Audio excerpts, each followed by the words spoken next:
This is In the Paint, casting an eye on the world of hoops on 1116 SEN, Melbourne's home of sport. The Perth Wildcats are top of the National Basketball League table, 8 wins and 5 losses. Had a big win over Townsville last night at Challenge Stadium, 98-89, and their coach, Rob Beveridge, has been good enough to join us. G'day, Rob. Hello, Rob. Hey guys, great to be here. Yes, good to have you on In the Paint. And look, it's a tight old season, but nice to be top of the table, and you're building a very nice fortress over there at Challenge Stadium. Our home court is definitely a fortress, there's no doubt about that.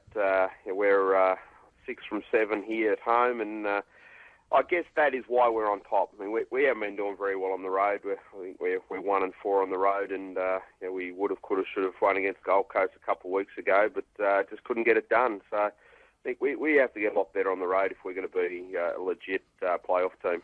Rob, for yourself, just good to be coaching. You've had a couple of tough years. You're involved with West Sydney, the Sydney Spirit. It's been a tough time for the NBL, and of course, the Spirit fell away, but quickly you were snapped up by the Perth Wildcats on a 3-year contract. So I'd imagine for you, just great to be out there and doing the craft that you love and you're obviously very good at. I'm very, very lucky. After the Sydney debacle, I did think that was it in Australia, and I thought I'd have to probably look at overseas, but I was really fortunate, and I guess being offered an upper echelon team like Perth, it was probably too hard to knock back, and it's just chalk and cheese. It's just a wonderful, wonderful place, Perth. Great management, great crowd, thoroughly enjoying it and having the time of my life at the moment. Tell us about the win over Townsville last night. The two teams have built up a really fierce rivalry. Luke Shenzer had 22, Damian Martin 16, Sean Redditch, who has been a consistent scorer for you guys with 14 last night, Corey Homicide Williams, who no doubt would have been a handful for the Perth defence, but 98-89 in the end, you got a good victory out. Tell us all about it. Yeah, it was a terrific win. First half, we stunk it up. We really did. We were very, very disappointed.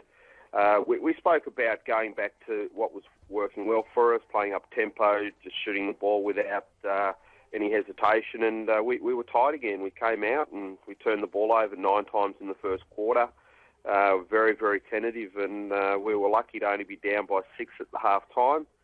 At half-time, I was walking the change room, and Sean, for the first time I've ever seen him angry, absolutely got after the players and told them to start playing with more heart and passion, and then I followed up with a kick up the bum, and it was just a completely different team in the second half, and very, very proud of the guys.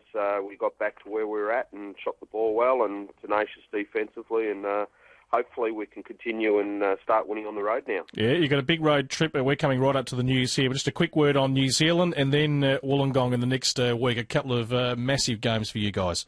Oh, it's absolutely massive. Last time we played in New Zealand, we actually played them at home, beat them by 20, and then got beat, I think it was 10, 12 points away there, and we just were taken out of our game. They were way too good for us. They just were too physical, executed too well, and really taught us a lesson, and I think that was good that we're not getting ahead of ourselves, and we know that if we're going to beat New Zealand on Thursday, that we'll have to play a hell of a game, and then obviously back up 2 days later in Wollongong. Absolutely. Rob, great to chat to you. Perth going nicely, 8-5. The Melbourne Tigers, big win for them last night. I'm sure they'll be looking forward to the next challenge against Perth, only about 3 points separating the two teams last time. Thanks for your time and good luck for the rest of the year. Thanks, Brad.